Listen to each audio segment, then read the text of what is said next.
Bangladesh was the poorest country in the world. That was its title.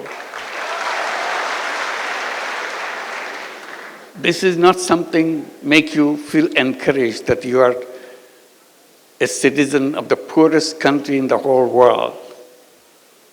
86% of the population of Bangladesh were under the poverty line. And you see poverty everywhere. And that war of liberation made it worse, because all the roads were broken, all the bridges are torn apart because of the war of liberation. People's life became very, very difficult. And as I was teaching, trying to see what can be done to make sure the people who live around the campus are reached out to. Because I was campaigning within the faculty of the university saying, if university is the reservoir of all the knowledge of the world, it doesn't matter where it is located, whether it's in the poorest country or the richest country, university is supposed to be the reservoir of all knowledge. And that's what Chittagong University should be too, as a reservoir of all knowledge. My question to the faculty was, if it is the reservoir of knowledge, should it be just limited to the walls of the university? Or should it be available to the people who live around the campus? That became a big debate. And I was campaigning that knowledge is no good if it is not useful for people. So if the university has knowledge, it must reach out and touch the lives of the people who were around it and beyond. And that's what this whole meaning of having an university. So we're trying to see, I was trying to see, not many people paid attention to it. What can be done? And then terrible thing happens in Bangladesh. Terrible, terrible thing. Worst thing that happened to our life in the history of Bangladesh. In 1974, we were hit by a famine. And Bangladeshi students probably heard about it, but others may not. An enormous number of people were dying of hunger throughout the country. You literally see dead bodies on the street every day. They died not because they had some any disease. They died because they couldn't eat. They didn't have enough to eat. And dying by hunger is the most painful way to die. Death approaches very slowly. The day you die, the moment you die, you cannot distinguish, nobody can distinguish at what point you are alive, at what point you are dead. It's a very slow-moving process. And suddenly, it shocked everybody. That is death by hunger, massive number of people in Bangladesh. And that hit us too in the university. So one of the things I was trying to do, if shortage of food is the problem, people couldn't eat. All I can do, at least try to help the village next door to the university campus do not have shortage of food. So my first effort was to make sure there is no shortage of food in one village which is next to the university campus. So I did lots of different things. Then I saw no matter what I did, there's still a large number of poor people in the village who couldn't afford to buy that food, even if they had the food in the village. So I was trying to see how do you do that. One traditional way, give them charity, give them some money so that they get some food. And I was wondering whether there's a good way to do that, because Religions, most of the religions say that, give charity to the people for good reasons. But I was kind of hesitant because this is something which doesn't lead to the solution. It only perpetuates the problem. So I kind of took a different decision that I don't want to go by that route. It's a good one, but I don't want to pursue that road. I was looking for something which can be sustainable. Opportunity came, some of experience of interaction with a villager, a village woman. And she was explaining how she survives in a daily way. But in her survival process, she had to borrow money from someone to make some stool. And then the lender, which is the trader, gets all those stools to himself and sells in the market. And he gives the lowest possible price for those stools that the women made for. So she was totally cheated out of the whole deal. So she remains poor, but she struggles hard to make sure she gets a meal next morning or next day. The reason she didn't have the money to buy bamboo, which goes into the stool. I asked her, how much does a bamboo cost? So she borrowed the money from the trader. She said maybe about 50 cents, US dollar wise, or maybe a little more if you are looking for a good quality. I said, what if somebody gave you that 50 cents as a loan, can you pay it back? I said, of course I can pay it back, because I pay him much more than that. So paying you back is no big deal. I thought about it. Should I give her the 50 cents and let her be free from the moneylender, trader? Or she should continue the same relationship and see what happens. So I didn't give her the money. But I thought about it. Next morning I came back to her. I said, okay, I'll give you the money. The deal is you'll return the money to me once your business is done, and then you can borrow more. So this was the start of something that I continued, because I was so excited that she really paid it back, and I gave her money back again. So I told the villagers. In the meantime, I became very familiar with the village women and village people. I said, if you need money, come to me. I'll give you the money. This is in a circumstances, in an environment where money lenders will give you money, and for that money you have to give away everything. Still your money is not paid back.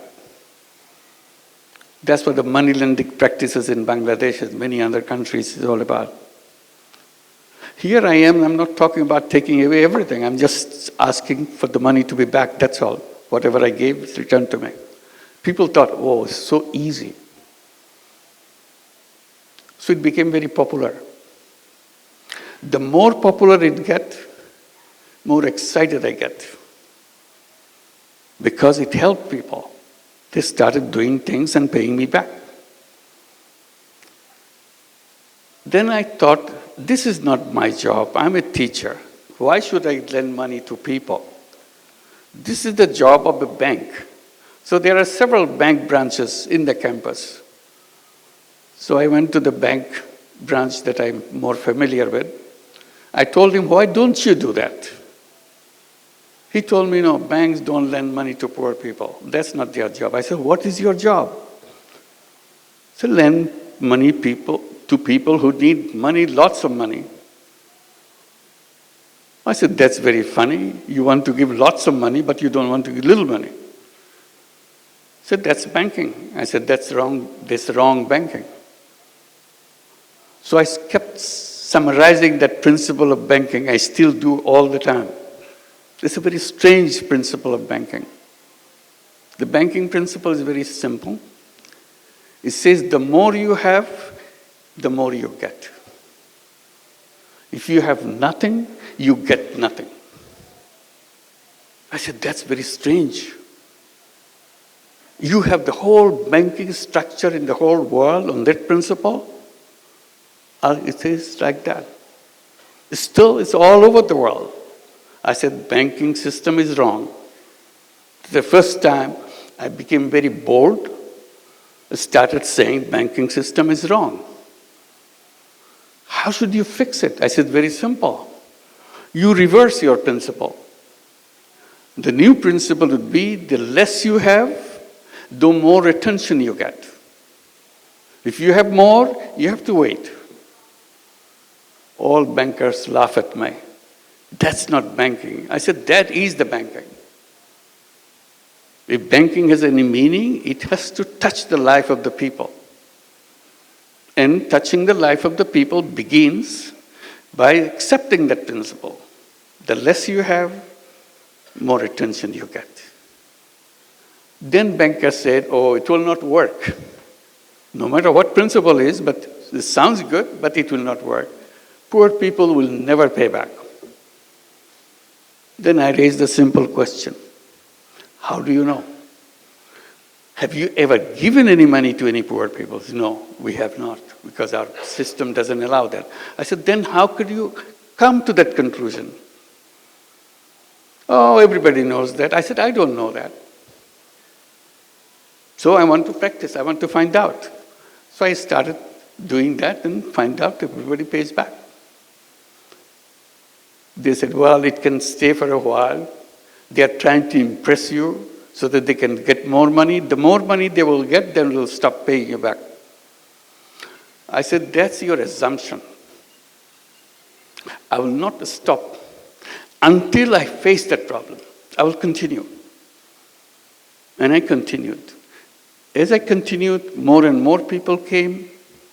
In the meantime, I started focusing on the poorest people, and the poorest of them are the women. So I said, why don't I start at the poorest level of survival? So naturally went to the women and started doing that with women. And it expanded. Then I said, why don't I create a bank, separate, different kind of bank than the conventional way that you see? The idea of having a bank came at that moment. And I started debating with the government officials, telling them, give us a permission to create a bank. Everybody laughed at it. How can you have a bank for the poor people? I said, like the way I do it. Oh, that's not banking. I said, what would you call it? Banking is about lending money and getting money back and running a sustainable organization. It's a business organization. Nobody believed that.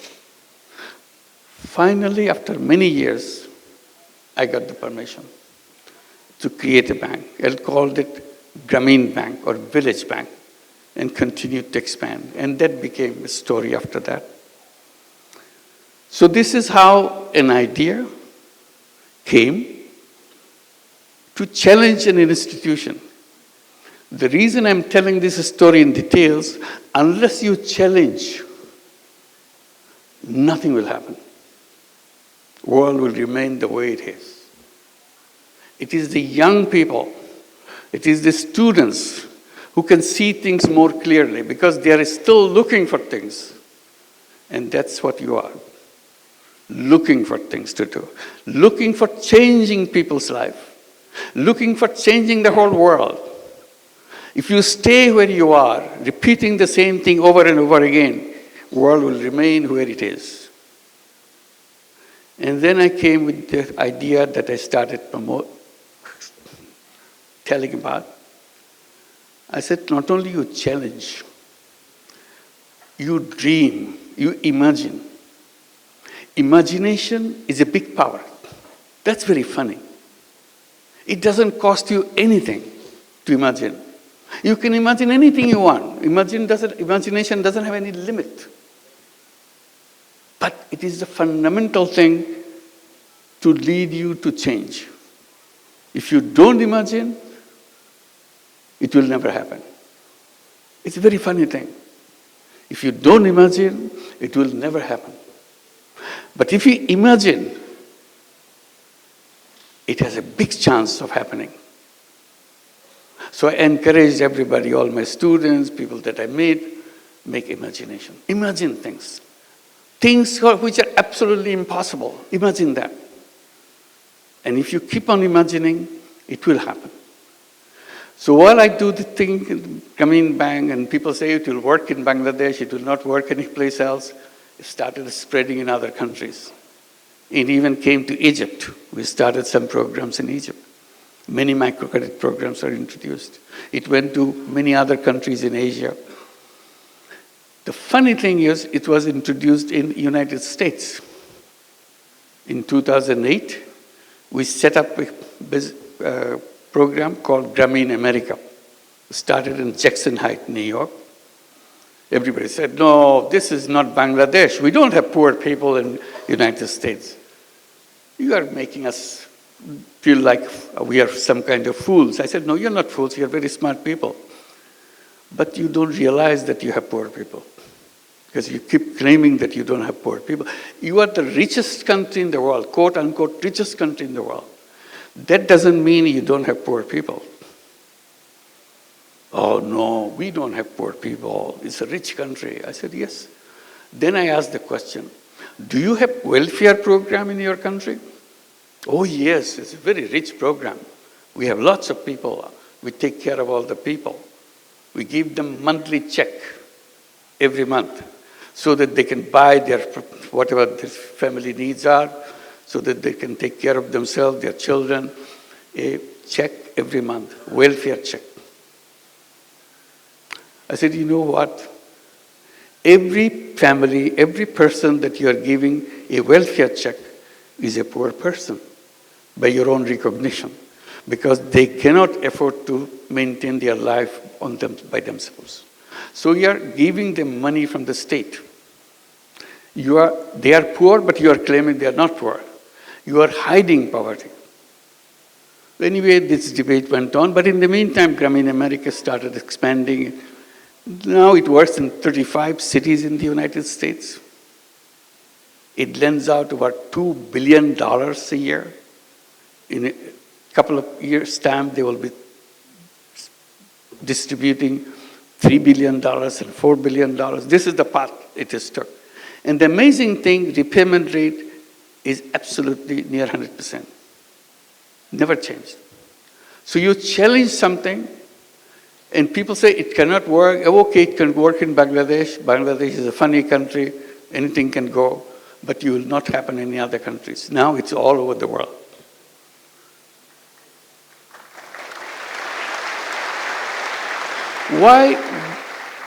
Why women? I explained. And I said, women are not only poor in terms of income, they are also poor in health. If you are poor, you are always poor in health. If you are a poor woman, then all the diseases of the world is heading for you. That's the situation of poor women. So along with microcredit, all the loans that we give, savings that we take, we started looking at the condition of healthcare of the poor women. So we built up a whole healthcare program. We have healthcare program in every village so that we can take care of all the women. We have over 10 million borrowers, meaning 10 million women in our system, in the Grameen Bank in Bangladesh. So there's lots of people needing healthcare. So we introduced our healthcare system, and it worked very well. And we created many other systems to help the poor people. And people say, why are you doing all these things? Why don't you leave it to the state to take care? I said, look, the state government can do whatever they can do, but every citizen has a right an obligation to do what he or she can do. So we are simply using our right to make sure we make life for other people better. That's what we are doing. But you're doing it you are charging people fee, you're charging people money to run this. Why don't you do it as a charity?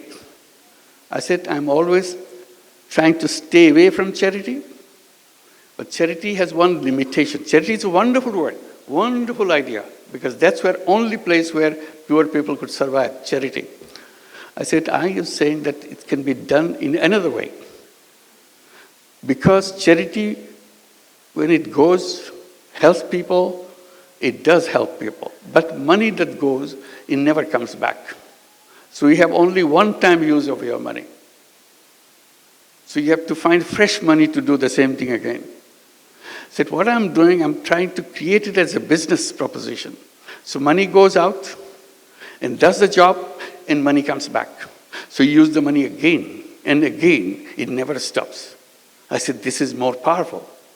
Charity money has one life, but if you do it in another way, where it's a business proposition, then it has an endless life.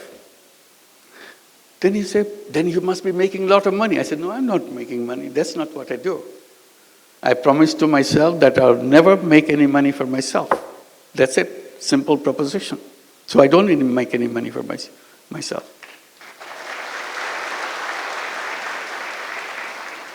Then why are you doing like this? This is not a business then. I said, it is a business. See, we're conflicting. In our classroom, we are told, if you are in a business, you have to make money. And the best sign of a good business is to make the profit as high as possible. Profit maximization principle. See, I got stuck with this now. Profit maximization principle. I said, well, that may be the one kind of business, but there are other kind of business. Oh, in our books, there is no other kind of business. There's only one kind of business. To profit maximizing. To maximize profit. I said, if you have only one kind of principle, then this is something missing. There should be in your textbook another kind of business. Business to solve problem of the people without making any money for yourself.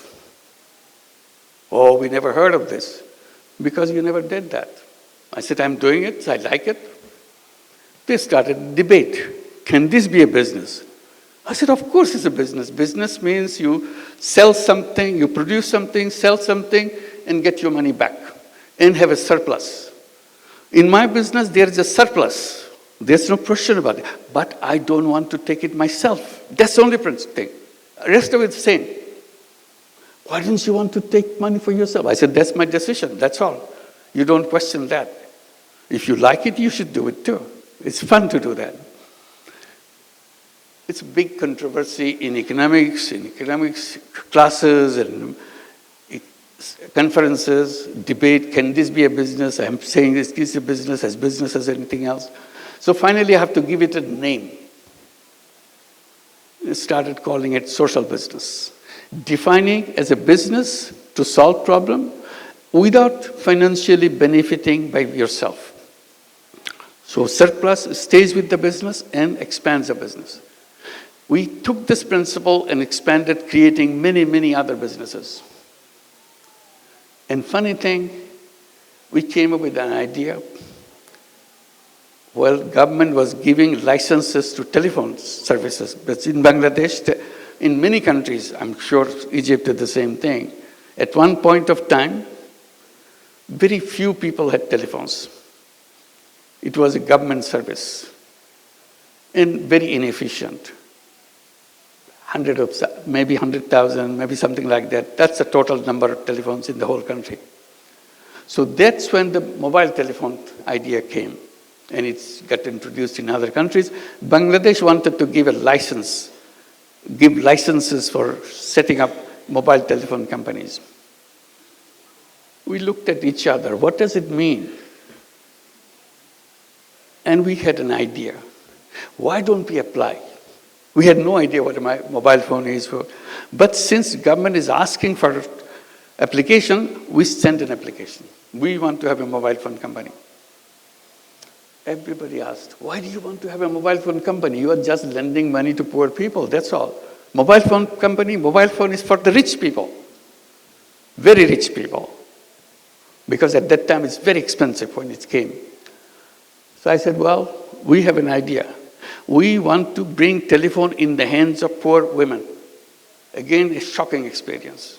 Why poor women? What do they do with the telephone? I said, we'll figure that out. We explained. Government was not happy with our application. They said, why do you want to give money to poor women? Telephone to poor women.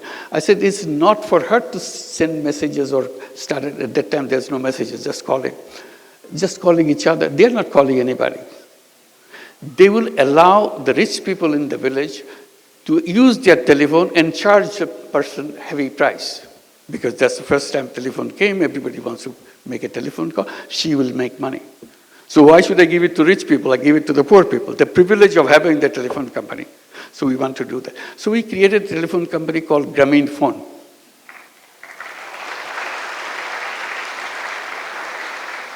Government official asked, you said your women are illiterate. I said 100%. All our women are illiterate. They cannot read, they cannot write, they cannot even write their names. They don't even know what their names are. That's the beginning. Then why are you giving the telephones? Who cannot read, who cannot write? How are they going to push the buttons if somebody says, make a call for me to such and such place? I said, you underestimate poor people. If they find out pushing those numbers bring them money, they will learn it in 10 minutes. There are only 10 numbers in the whole world. So if those numbers bring money, they are smart people. The poor people are poor, but they are not dumb people. They are very smart people. That's how they survive. And literally they did that. They learned those numbers and became very successful telephone companies by themselves, just selling the telephone service in the villages. We call them telephone ladies of the village. Very soon we had 1 million telephone ladies selling services all over Bangladesh. Grameen Phone became the largest telephone company in the country, still the largest company in the country. The reason I'm telling this story is, you have to just twist a little bit. World changes completely. All I did, give few cents lending to poor people. It changed the whole world. Because I stood by it, explained it, repeatedly showed that it is possible, it can be done. And then I bring the mobile phone in the hands of the poor people. Everybody said, this company will never work. That became the largest company. They never had an idea that women and the poor women can be involved in telephones. It dramatized the whole family. She became the most powerful person in the whole village because she has a telephone. You may be a rich person, but you don't have a telephone. Because our company gave only telephone to the poor women, nothing else, in the beginning. Now we give it to everybody. So she became very, very respected person, very important person in the village. One lady was explaining to me in those days, saying that, I said, how do you know you're an important person? She said, I know I'm an important person in the village because no wedding ceremony can take place in 7 villages around me without me getting invited. That's the importance. So it's powerful. It gave them power. It brought technology. Their children changed. We pushed these children to go to school. We gave them scholarships. From illiterate families, they went to universities. They got their PhDs. Many of them became doctors, engineers. I said, there's nothing wrong with the children of poor families. Simply, they didn't have enough finance to go through the school system. After they go to the school system, they're as good, even better. They're topping the class. So it's about perception, how you look at the world, what you want to do with the world. So now I talk about creating a new world. I call it world of 3 zeros.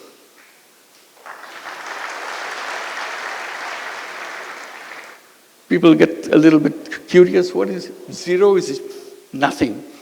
So what 3 zeros mean? It's very simple to remind ourselves. Zero net carbon emission, because we cannot survive unless we achieve that. Zero net carbon emission. Zero wealth concentration. You know, our countries move forward, like Bangladesh has moved forward in the last 53 years. But where did all this money come? Where did it go? It went to the several people, several families in the country. Bulk of the people is still at the bottom. Their conditions slightly improved, but not what the richest people in the country is.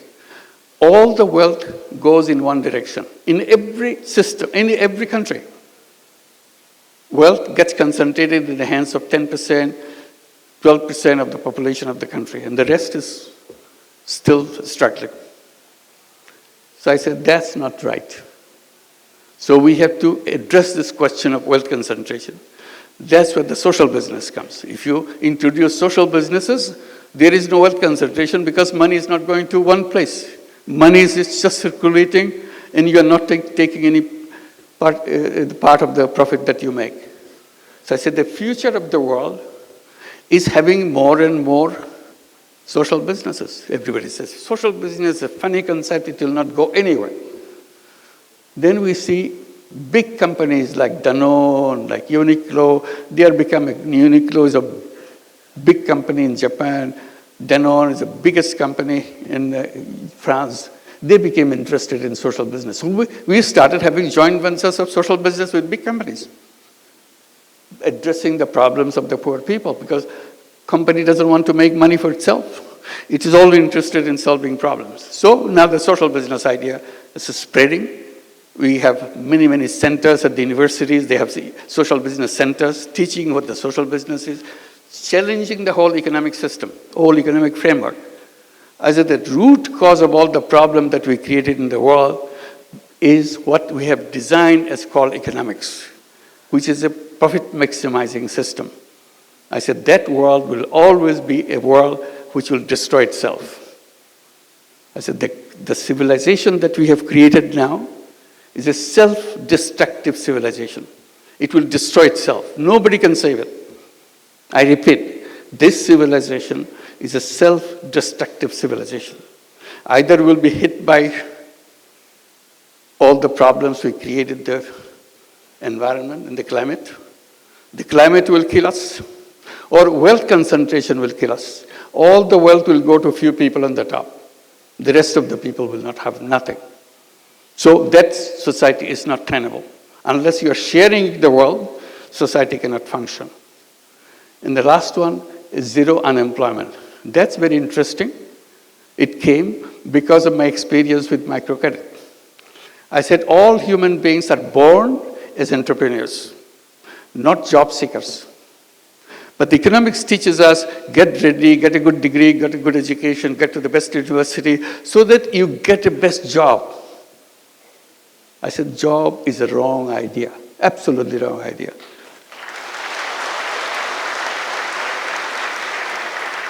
Yeah. We have to leave. It's a couple of minutes. I said, it's a wrong idea because human being is a creative being. Essence of human being is the creativity. That's why I said, imagine. If you imagine, your creativity takes over. It makes it happen. You imagine that you want to go to the moon. When people were saying we want to go to the moon, everybody laughed at each other. Such a funny idea, human being going to the moon. You couldn't be funnier than that. But it's a dream. When you have a dream, you make it happen. And they made it happen. Now, lots of other dreams are coming up. What is your dream? The best thing any education institution gives to the students is to make him or make her capable of dreaming. If an institution is not inculcating that quality in young people, that institution is not an academic institution. It doesn't serve the whole purpose of being an academic institution, inspiring young people to dream the things that you would like to see. Once you dream, it will happen.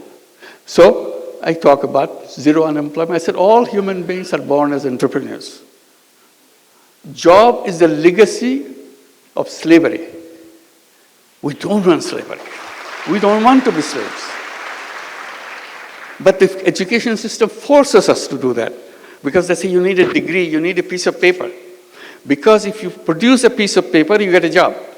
I said, I want to create an education system where we don't need a piece of paper. We don't need a degree to show it to somebody. I use the knowledge to change the life of the other people, change the life of any people. That's what entrepreneurship is all about. And entrepreneurship is not about making money. Entrepreneurship is about changing the life of the people. So if you can create a society, create a world of 3 zeros, zero net carbon emission, zero wealth concentration, zero unemployment, we create a new civilization.